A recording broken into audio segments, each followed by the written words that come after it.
Hello,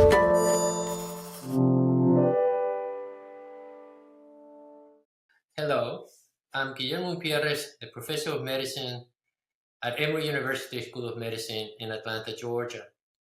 Welcome to this educational activity on managing glycemia and weight in people with type 2 diabetes. Thank you to peer review for providing this session and Lily for providing the educational grant for this symposium. We have prepared practice aids that are designed to be helpful to your practice. So please download these resources by clicking on the practice aid icon. Finally, submit your question throughout this program using the live chat feature. I will address them in the Q&A session. Our goal for today is to equip you and provide you with the evidence or recent evidence to view weight loss as the treatment target in people with type 2 diabetes.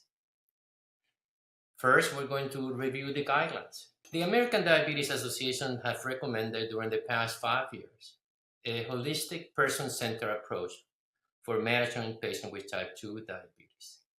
The overall goal is to improve glycemic control to prevent long-term complications and optimize quality of life of people with diabetes. And to do so, first, we need to achieve glycemic management, glycemic control. Intensify, break inertia, and you can have one or multiple medications. Right now, we have 12 different types of medicine with different mechanisms of action for treatment of diabetes. And we want to improve glycemic control, but at the same time, prevent hypoglycemia. Second, we want to achieve weight loss or weight control. To do so, we need to first set up goals, targets. Second, educate our patients about lifestyle intervention, diet, exercise, and consider medication when there's needed. Third, we want to improve cardiovascular risk factors, blood pressure control, lipid control, antithrombotic agents, and of course, smoking cessation.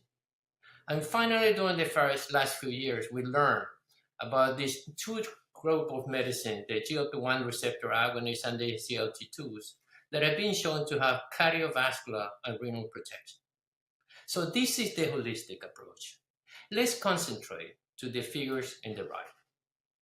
To reduce hemoglobin A1C or improve glycemic control, as I mentioned, we have multiple medications which usually start with metformin or combination therapy.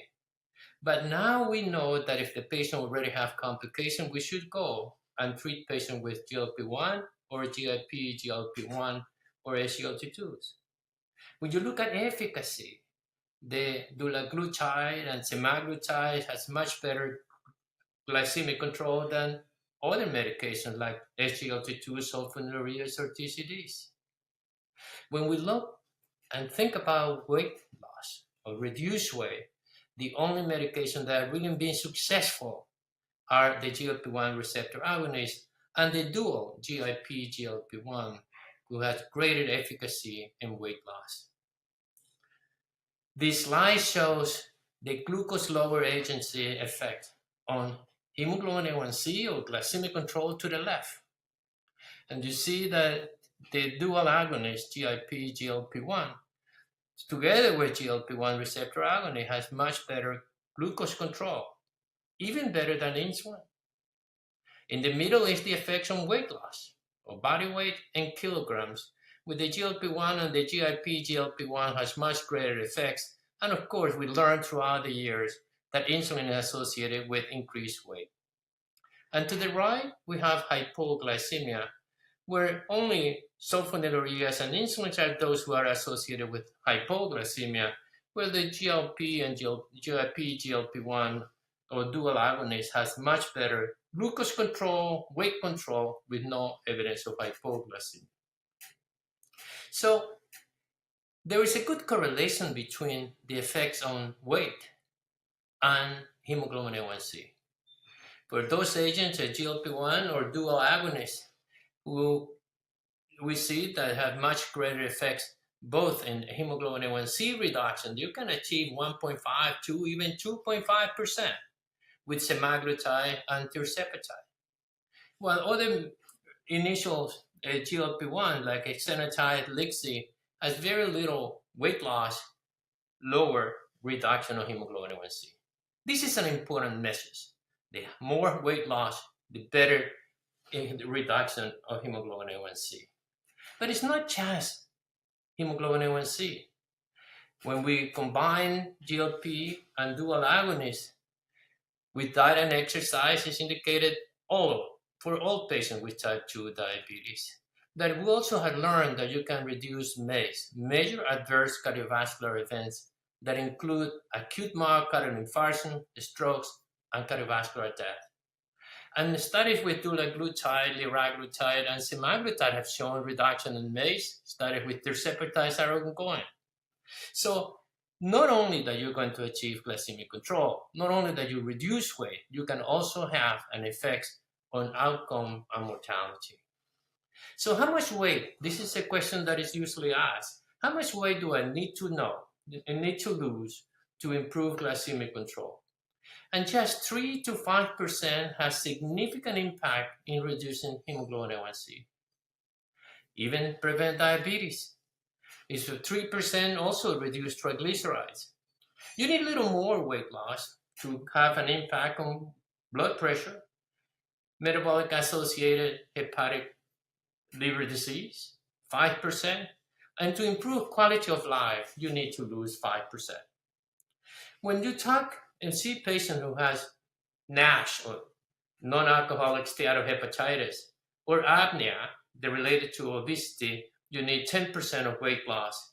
And if you ever have a patient that loses 10 to 15% of body weight, you're not only going to improve glycemic control, all of these comorbidities that we mentioned, but you're going to have effects on cardiovascular mortality and also remission of type 2 diabetes that we're going to talk in a few minutes.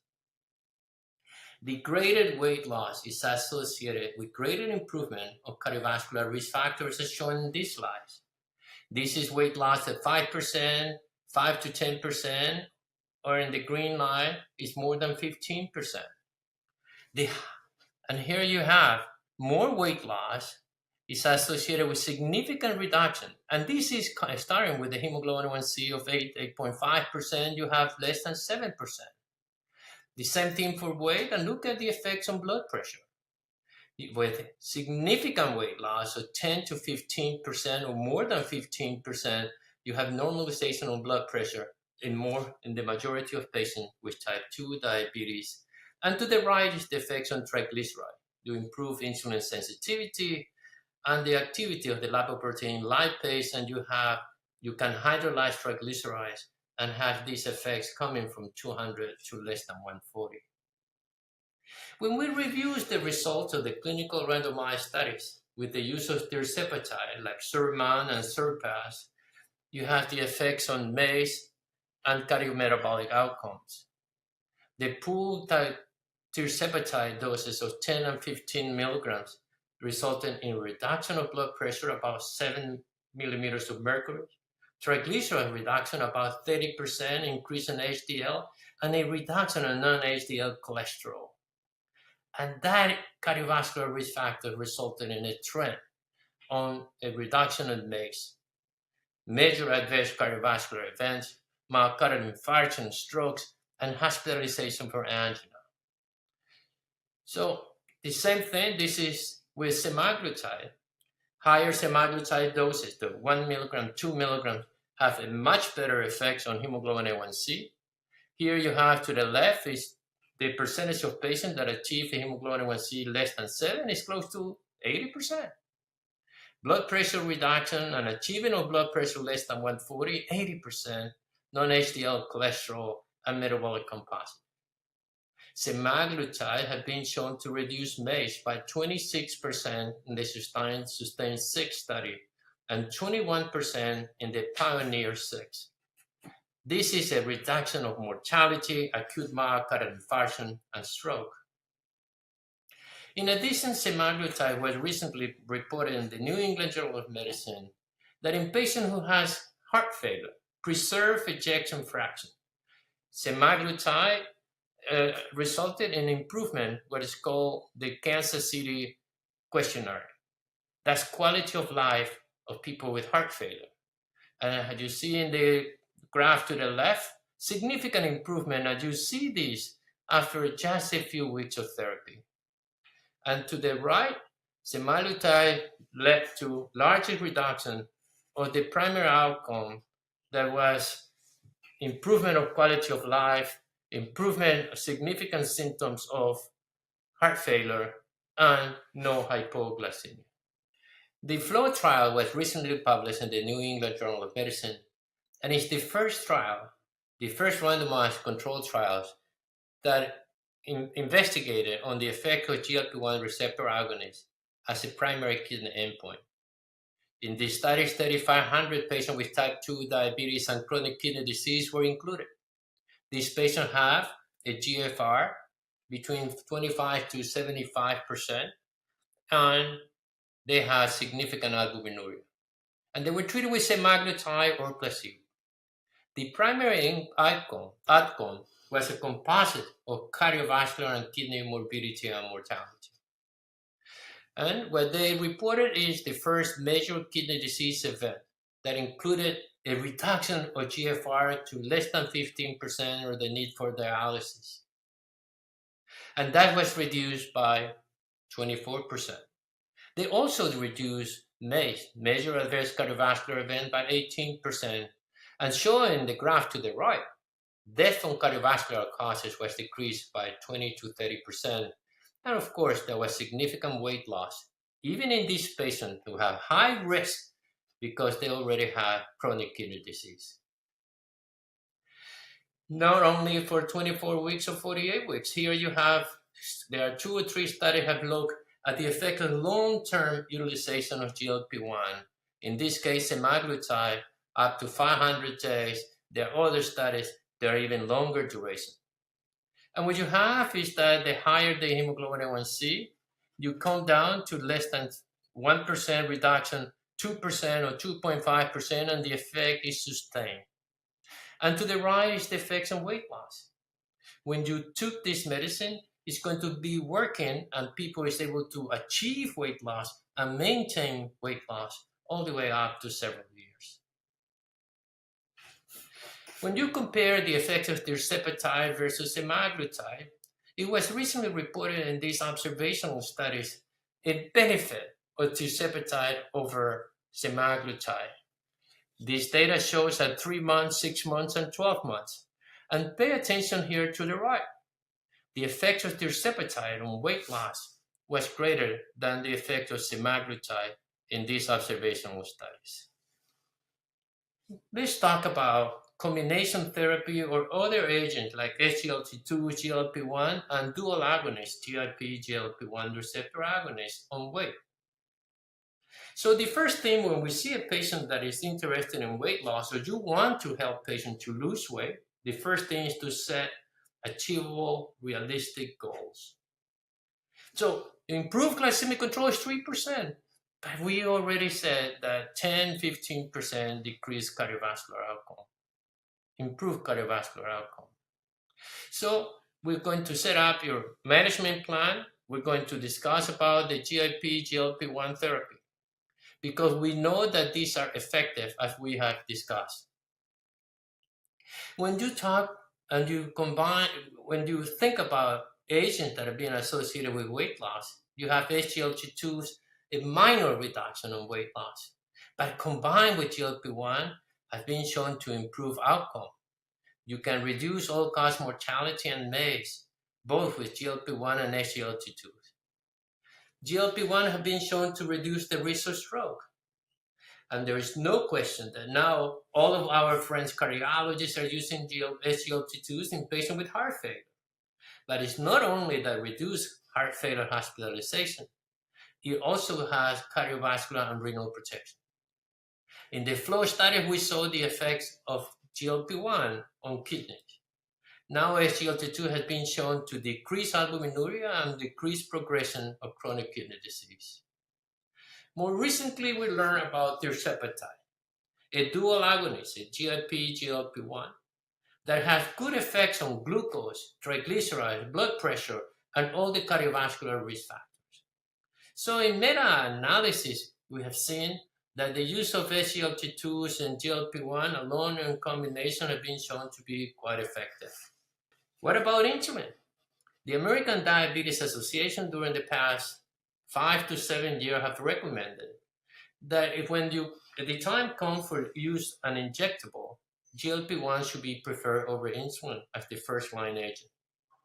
Why? Because it has similar effects on hemoglobin A1C, but it's associated with weight loss, no risk of hypoglycemia. Unfortunately, these are complications or side effects that we see with insulin therapy. But the combination, when glycemic control is not achieved, or when the patient has cardiovascular risk factor, the combination of insulin and GLP-1 should be considered. They have complementary approach to reduce hemoglobin A1C, increase insulin, decrease glucose, increase glucose uptake in peripheral tissues, and decrease hepatic glucose production with the combination of basal insulin. In addition, you have decreased appetite, slowing gastric emptying that improve postprandial glucose control. In this presentation that was just recently published in Postgraduate Medicine, applies the 3 E's, and I think this is extremely important to keep in mind when we consider the treatment with GLP-1 or the dual agonist GIP, GLP-1. So the 3 E's includes education and explanation. You have to tell the patient about what is anticipated. The gastrointestinal adverse event, that's where we start a low dose, that's the escalation. You start a low dose, and every month you're going to increase the dose as tolerated when the gastrointestinal adverse event goes away. And the third E is effective management of GI adverse events. We have to tell the patient to be hydrated, increase fibers, decrease fat intake or the fatty meals, and eat slowly, and the patients are going to have decreased gastrointestinal adverse events.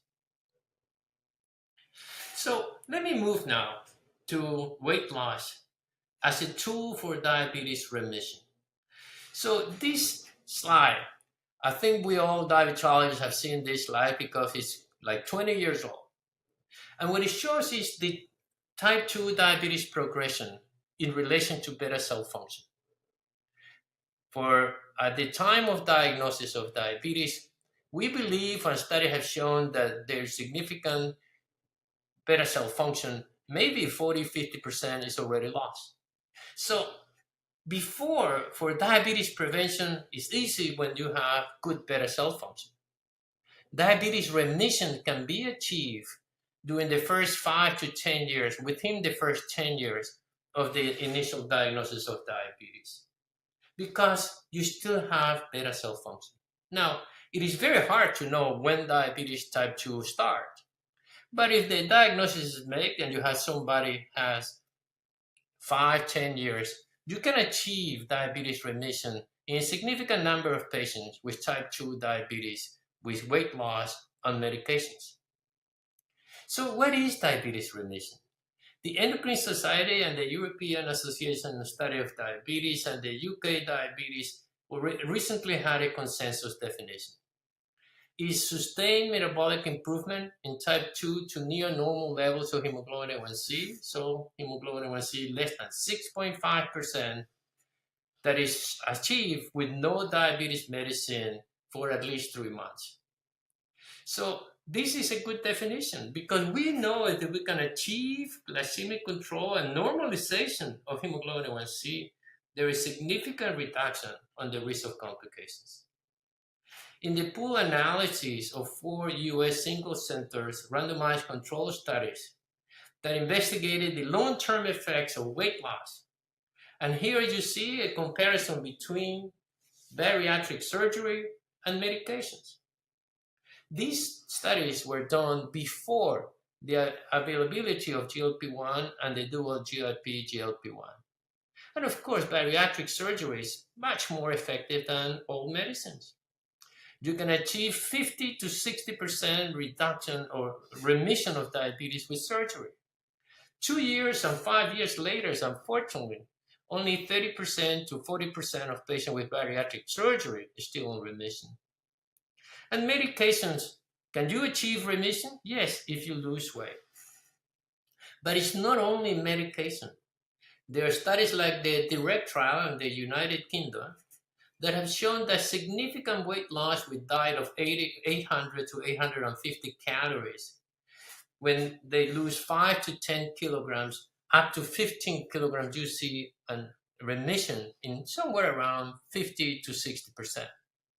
And if somebody loses 15 kilos or more, in patient who has short duration of diabetes, less than 10 years, about 80% can achieve diabetes remission.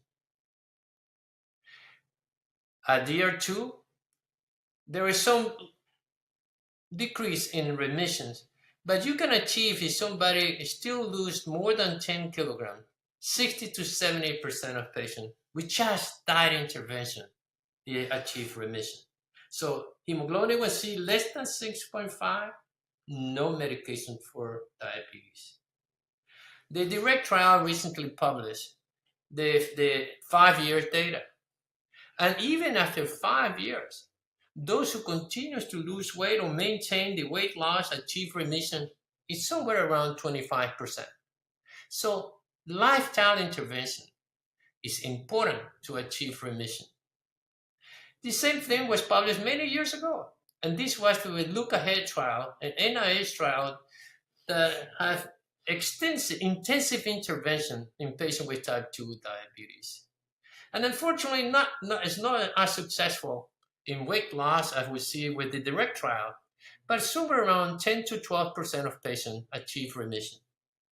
And this is remission after 3 and 4 years, this decrease, very low, because it's very hard to maintain body weight. And here you have the effects on hemoglobin A1C, and to the right, the change in body weight in the Look Ahead trial. The primary outcome of the Look Ahead trial was decreased cardiovascular complications. That was not observed. When you see the hemoglobin A1C, unfortunately, it has a very nice reduction in the first year, but progressively increases the hemoglobin A1C up to the year 10. And the same thing happened with weight. Lifetime intervention resulted in significant reduction of body weight, somewhere around 8 to 10 kilograms. But unfortunately, with increased duration of intervention, they observe an increase in body weight. So lifetime modification is the foundation of weight management. We should always start with lifestyle. But we have now medications because we know that achieving and maintaining weight loss is difficult with just lifestyle. There are agents like oral semaglutide or SGLT2s. And here you have the effects of DAPA with weight. To the left is hemoglobin A1C. And here you have the combination of DAPA and semaglutide. And you see that it's a nice effects on hemoglobin A1C and reduction. But DAPA by itself, SGLT2, is associated with 2 or 3 kilograms max of weight loss. But now we have medicines who are extremely effective in weight control, like tirzepatide, the dual agonist, GIP, GLP-1. And when you look at here is those, if you treat patients with type 2 diabetes, to the left, the percentage of people who has achieved a hemoglobin A1C less than 7% with no weight gain and no hypoglycemia. And you have 80 to 90% of them achieve control. In that studies were compared with insulin. And unfortunately, insulin is not very good in achieving glucose control and maintaining glucose control, and of course, it's associated with weight gain. So when you look at the right, is achieving hemoglobin A1C target less than 7%. The use of tirzepatide resulted in 80 to 90% effective in reducing hemoglobin A1C. So when you look at all of these trial, randomized control trial with tirzepatide, you can achieve normal glycemia and hemoglobin A1C less than 5.7%. And you see here that compared to placebo, when you look at here versus all of the different trials on different medications, tirzepatide was effective in improving glycemic control and increased the odds of maintaining normal glycemia, hemoglobin A1C less than 5.7%, 16 times better than other agents. Some practical recommendations that you can use when you're in your clinic. First, we have seen these slides for the last few years have been little modifications, but these are recommendations of the American Diabetes Association standard of care for the management of patients with type 2 diabetes. To the left, you have a cardiovascular risk reduction. Now we also have heart failure reduction and reduction of kidney complications. So in patient who has multiple risk factor or established cardiovascular disease, the recommendation is to start on a GLP-1 and SGLT2. If it's necessary for glucose reduction, you can add metformin or other agents. For heart failure, we know that SGLT2 reduce the admission to the hospital and reduce mortality by 20 to 25% in patients with heart failure. Now, we also show that GLP-1 may also help in patients with heart failure. For chronic kidney disease, those patients who have decreased GFR less than 60 or the presence of albuminuria, the first line agents and recommendation is the use of SGLT2s. But I also just show you the flow studies that the GLP-1 has a beneficial effects in cardiovascular mortality in patients with chronic kidney disease. The second part of this recommendation of the American Diabetes Association is weight maintenance. So this is extremely important because obesity is the reason why we have so much diabetes. And we should avoid medication associated with weight gain and use medicine and educate patients and start lifestyle intervention with or without medication for weight loss. An agent that associated with significant weight loss are the GLP-1 receptor agonists and the dual agonist GIP-GLP-1. This table shows the different GLP-1 receptor agonists and the dual agonists on the doses that are available, medications that are right now on the market, and you see that you can go and the most important thing is to start at low dose and start increasing the dose, usually in every 2 to 4 weeks as tolerated. The gradual increase of doses reduces significantly gastrointestinal adverse events and acceptability of the patient to continue to take this medicine. Because we know that if you stop these medications, there is weight regain. And finally, how do you talk to your patient? So first, save time and dedicate the time to talk to your patients about what is expected, what are the goals, tell them about potential adverse events, the GI adverse events, the importance of start slow and dose escalation. So you have to wait for 2 to 4 weeks. You also have to tell the patient that try to avoid these large fatty meals because that may be associated with increased gastrointestinal adverse events. And the maintenance phase is extremely important, right? See the patients or send the patient to the dietitian, to the nutritionist to help about food selections that may be associated with greater weight loss. If the patient has gastrointestinal adverse event, well, you can use antiemetic or prokinetics. If you have or decrease the dose, if you have constipation, use stool softener, consider reducing GLP-1 dose. So these slides are available to you. So the key message to take away, there are now medications that regulate glycemia. We have 12 different groups of medicine that help us to glucose control. But now we have medications that are highly selective that also produce weight loss. The GLP-1 receptor agonist and the GIP-GLP-1 receptor, the dual agonist, not only improve glycemic control, not only decrease weight, that has been shown to improve cardiovascular outcome, the MACE, major adverse cardiovascular events, decrease mortality, improve kidney function. So the goal and the future of diabetes control is weight control. Use selective agents have been shown to have cardiovascular and renal protections and decrease cardiovascular mortality. I thank you so much for your attention. This concludes my presentation for today. Now it's your turn. Please stay online and we will answer as many of your questions and challenging cases as much as possible. Thank you so much.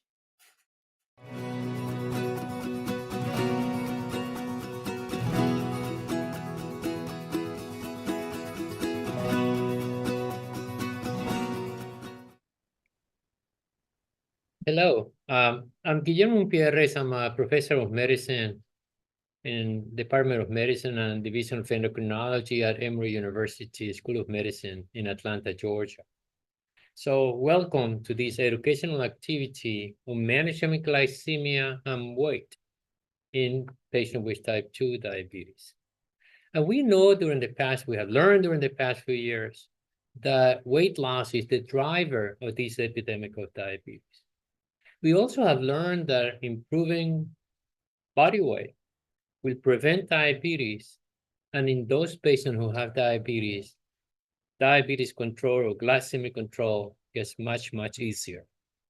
So during the next few minutes, we're going to discuss new recommendations and guidelines on how to manage and how to take weight as a driver and how to improve weight loss in order to improve diabetes care in patients with type 2 diabetes. So we have several questions so far, and please send your questions on the chat. We'll be glad to answer most of your questions. If I don't know the answer, we'll make sure you get the response later on. So the first question says, tough case. How do you approach weight loss in a 45-year-old male with type 2 diabetes who is obese and has osteoarthritis of the knees? He has been followed by orthopedics and is considered to have knee replacement. Despite trying medication, diet adjustment, and supervised weight loss program, and even undergoing gastric bypass, he's still not down to the needed weight for knee replacement. He's unwilling to cut portion size or eliminate sugary drinks as the rest of the family is enjoying them. So this is not unusual to have patients like this that have gone and tried diet, exercise, didn't work, even have bypass surgery. When somebody goes undergo gastric bypass, they will lose about 20, 30, up to 40% of body weight. So 200 kilos, it can go up to 240 kilos. But we know that after 2 or 3 years, the weight loss stops and there is always a regain. So I don't know when the gastric bypass surgery was done in this patient, but what we're going to do is just educate the patients. Now, diet and exercise is important. He's not willing to do that. So I think that what you have to do is start medications. And there are several studies to use of GLP-1 receptor agonists in patients with a previous history of gastric bypass. And of course, for those patients who are unable to lose weight with diet and exercise. So I will discuss with this patient the need for medications. I will propose to start semaglutide or tirzepatide, the most effective agents in these incretin agents that have been associated with significant weight loss. I will also let him know that, of course, he needs to do diet and exercise. He needs to walk somewhere around 150 to 200 minutes a week. If possible, also do some anaerobic or resistant exercise, because that may help to prevent sarcopenia or loss of muscle weight. So difficult case, but unfortunately we see them quite often. A second question is, how often does pancreatitis occur with GLP-1 and the dual GLP-1 GIP receptor agonist? All of the incretin agents, DPP4 and GLP-1 and the dual GIP-GLP-1 has been associated with a mild but significant increased risk of pancreatitis. The risk is quite small, but it cannot be used in patients who has a prior history of pancreatitis. That is a contraindication, not only for the GLP-1, but DPP4 the same. So if somebody develop pancreatitis with DPP4, shouldn't be on GLP-1 or GLP-1 dual agonist. So the risk is minimal, it's less than 2 or 3%. But of course, this is something that we have to consider, and we tell the patient to be aware of that. Something that has been difficult to assess is that those patients who have type 2 diabetes are an increased risk of pancreatitis, because there's, especially women who are obese, they may also have gallstone or other cause for pancreatitis. Advising patients to stop drinking is also very helpful. How would you counsel a patient who is resistant to all medication for treating diabetes after watching TV commercial and hear the warnings for friends? And or the internet. The internet. I mean, that's where a lot of our patients get information and gets these dual info. When you watch and when the FDA approve a drug, it's going to list the beneficial effects and it's going to list potential side effects. And they are going to list, especially those who are more than 5% for any one of these medications. So when you look for a TV advertisement for GLP-1 or GIP-GLP-1 combo, semaglutide or tirzepatide, they're going to mention that patient may have gastrointestinal adverse events. And this is because they slow down gastric emptying. So nausea is very common. That we have to educate our patients, tell them you may expect to have nausea, very rare to have vomiting. That is possible. They may also have some constipations. But most of these symptoms goes away with longer duration of therapy. There is something that we call tachyphylaxis. So you get used to this medication that you have to start at a low dose and increase as needed or as tolerated by the patients. And of course, they're not going to stop watching TV, so they have to know and they have to experience themselves what kind of side effects they get. Most people are able to tolerate this medicine with no major problem, with a slightly nausea during the first few weeks, but it goes away. That's why we start low and we increase every 4 weeks. Is there a specific BMI at which tirzepatide is started? So the current recommendations are to use medications in anybody who has diet and exercise, for anybody who is overweight. So a BMI greater than 27 should be referred to diet and exercise program. Medications are started, most of the patients with the BMI is greater than 30. This is what we characterize obesity as a diagnosis. That all depends on comorbidities. So if you have a patient with poorly controlled diabetes, you have hypertension, hyperlipidemia, and sleep apnea, so you should consider a BMI of 27, 28 to consider to start this kind of therapy. Now, there is a specific BMI for everybody? No, you have to, of course, discuss with your patient the pros and cons and limitations. Another question, and thank you so much for all of these questions. What resources do you recommend for a patient started on GLP-1 when it's the first time using an injectable medication? And the answer is clear, hands down, education. We need to educate the patients about injections.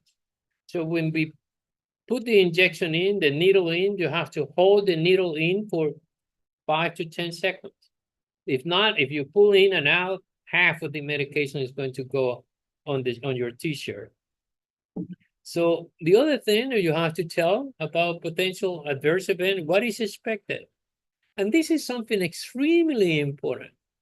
Patients are going to start losing 1 or 2 pounds per week after, when the dose is increased. Only if you do diet and exercise, you have not only, but you have better effect if you do diet and exercise together.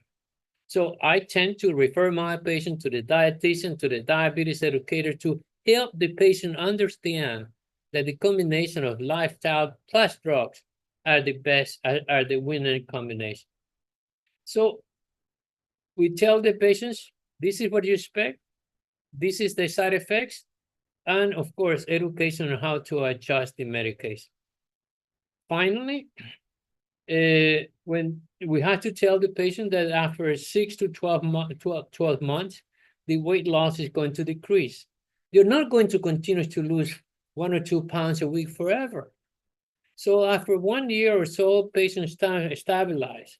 And then we go to what's called the maintenance phase. So if you have been on tirzepatide 15, you can start cutting down and see what happened. What is the minimal dose to maintain body weight that you have lost? Thank you so much. I mean, another question. So this is great. I had a case who developed severe pancreatitis after a single injection to tirzepatide. Is that previously documented? So pancreatitis occurs with more frequently in patients with diabetes, obese patients than patients without diabetes. And incretin, DPP-4 and GLP-1 are both shown to have an increased risk of pancreatitis. It's mild, it's moderate, it's very mild, very slow, but there is. So this one single injection may produce pancreatitis? Likely no.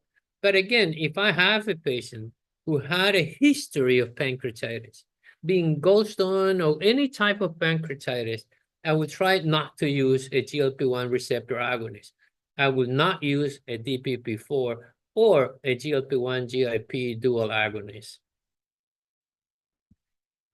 And Margie asked, how do you approach the patient with type 2 diabetes who doesn't seem to lose and weight despite starting GLP-1?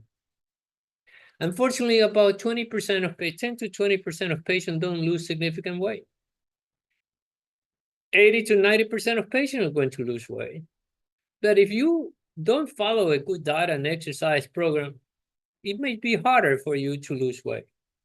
The other thing is that patients with diabetes, compared to those individuals with no history of diabetes, they lose less weight. So a non-diabetic that start on tirzepatide or GLP-1 receptor agonists are going to lose more weight than those patients with diabetes. We don't know exactly why we see less weight loss in patients with diabetes. Likely, we have patients with diabetes are resistant to the action of GLP-1. Remember that GLP-1 works with multiple mechanisms. It increases insulin, decrease glucagon, delay gastric emptying, decrease appetite in a central mechanism. So we know that if you have used tirzepatide in a patient with no diabetes, they easily lose somewhere between 15 to 20, 25% of body weight.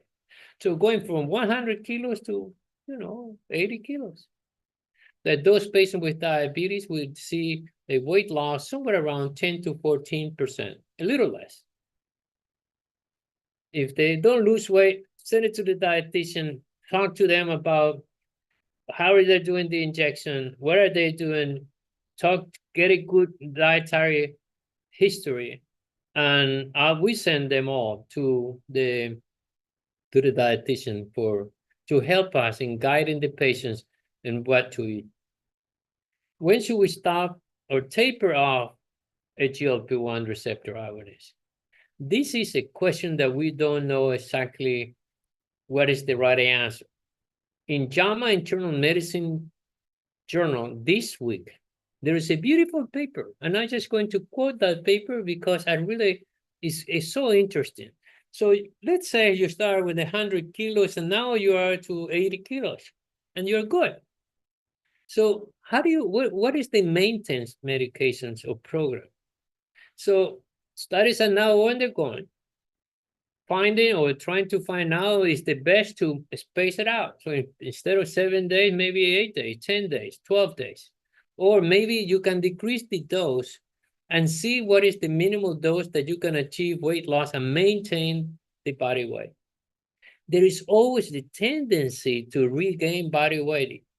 So We also know that if you stop the GLP-1 or the GIP-GLP-1 combination, people are going to regain body weight, somewhere around 50, 75% in 2 years. So, and I have seen patients regaining body weight in 2 or 3 months slowly. And you ask them, are you eating different? No.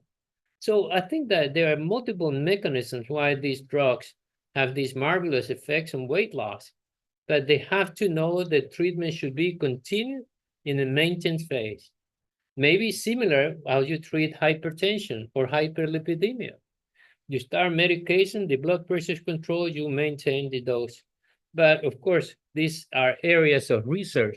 What is the best maintenance modality or regimen for people with or without diabetes?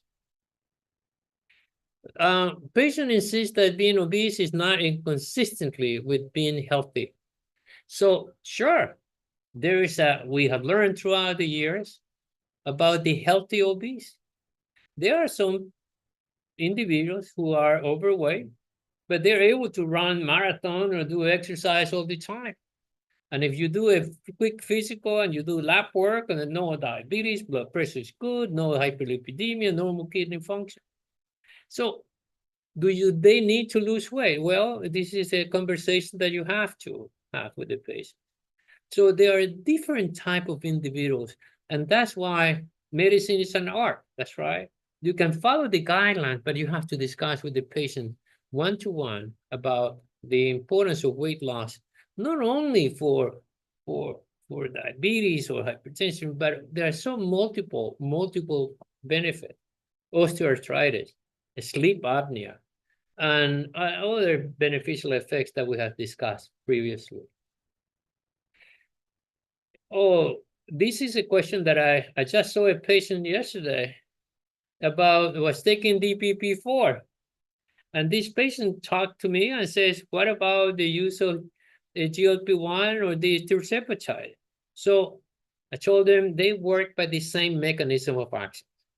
The DPP-4, by blocking the DPP-4 enzymes, increase concentration of endogenous GLP-1 by about 2 to 3-fold. The use of GLP-1 receptor agonists or the dual agonists increase the endogenous GLP-1 somewhere around 8 to 10-fold.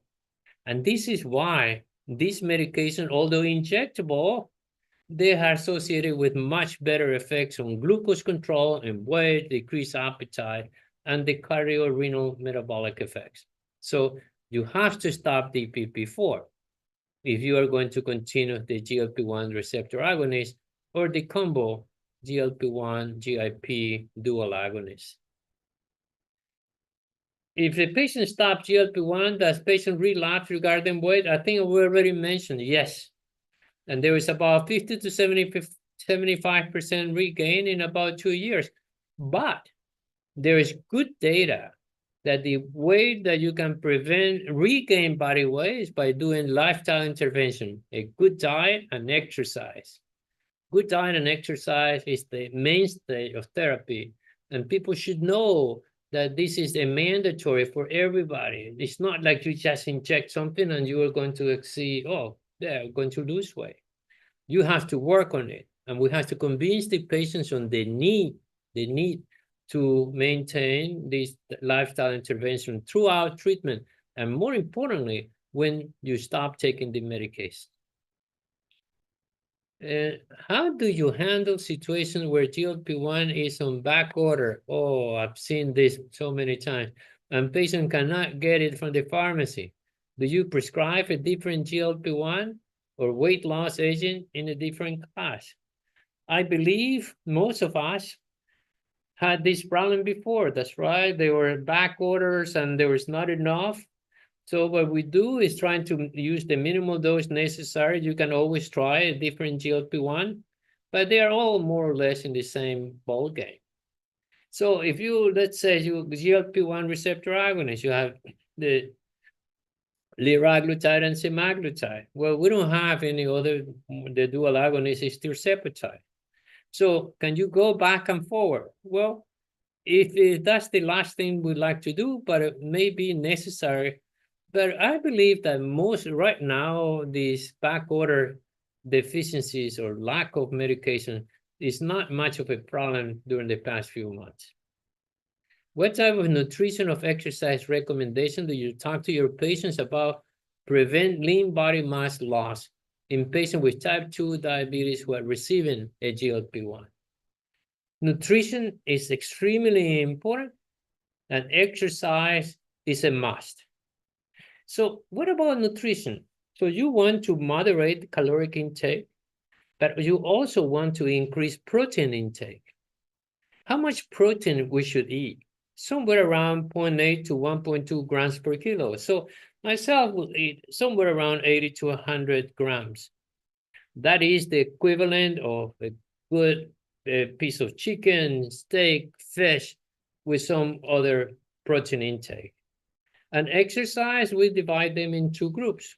Aerobic exercise, that is the walking, the running, the swimming, and anaerobic or weight resistant exercise. The combination of both are much more important to maintain body weight, to prevent regaining of body weight. So nutrition and exercise are quite important. How much exercise? Well, it depends who is in front of you. Your patient is able to walk, perfect. Is able to dance, able to swimming, very good. So this is the way we manage patients. Again, lifestyle intervention, diet and exercise is quite important. The gastroparesis is more or less frequent with tirzepatide versus semaglutide. I believe both are the same prevalence of gastrointestinal adverse events. So gastroparesis is a complication of long-standing type 2 or type 1 diabetes in which autonomic neuropathy. What these medications do is delay gastric emptying. But usually the delayed gastric emptying is not as severe after a few weeks of therapy. So there is delayed gastric emptying, but it's not gastroparesis like we see in patients with long-standing type 1 or type 2 diabetes. Any evidence that GLP-1 safety issues in older patients? Yes. And this week, in this month in Diabetes Care, there's a beautiful paper on GLP-1 in older adults. What are the concerns? First, they're going to lose weight the same as anybody, but you not only lose fat, you also lose muscle. And of course, this is called sarcopenia or muscle loss, which may be important. That's right, you lose about 30% of fat and about 10% of muscle. So there is what is called sarcopenia of the older adults. Those older adults who have not done exercise, they don't have much muscle mass to save. That's right. And if you lose more, would that increase the rate of falls or any other issues? Well, this situation is being investigated now in several studies. So we recommend for older adults to do exercise, to eat protein, to make sure that they hold and they prevent fractures. That's right. They prevent falls. What are the best combination of SGLT2s and GLP-1? I'm a person who believes that SGLT2s as a group, the CANA, the dapagliflozin, the empagliflozin, they have beneficial effects on glucose, cardiovascular, renal, and heart failure. I don't have preference one to the others. And I use them in patients who require therapy. And if they are combined with GLP-1, works very well. Different mechanism of action. For glucose, SGLT2s increase glucose excursion in the urine, GLP-1 increase insulin, gastric emptying delayed, and decrease glucagon. And with beneficial effects on cardiac and renal are going to be there by improving endothelial function, but improving decreased atherosclerosis and complications. So the best combination is the one that the patient can afford or the insurance will cover. I have a patient on GLP-1 who is approaching a BMI of 25. Should I continue or stop GLP-1 where the BMI is less than 25? So the ideal body mass index for an individual varies. That's right. I have patients with BMI of 32 who feel they're fit. So if you try to go to a 25, that may be a problem. So I think that when we start these kind of medications, we make a plan with the patient. We discuss what are your goals. And I tell them we're going to try to achieve 10%. That's what I tell them, 10%. And of course, if they can lose more, it's great.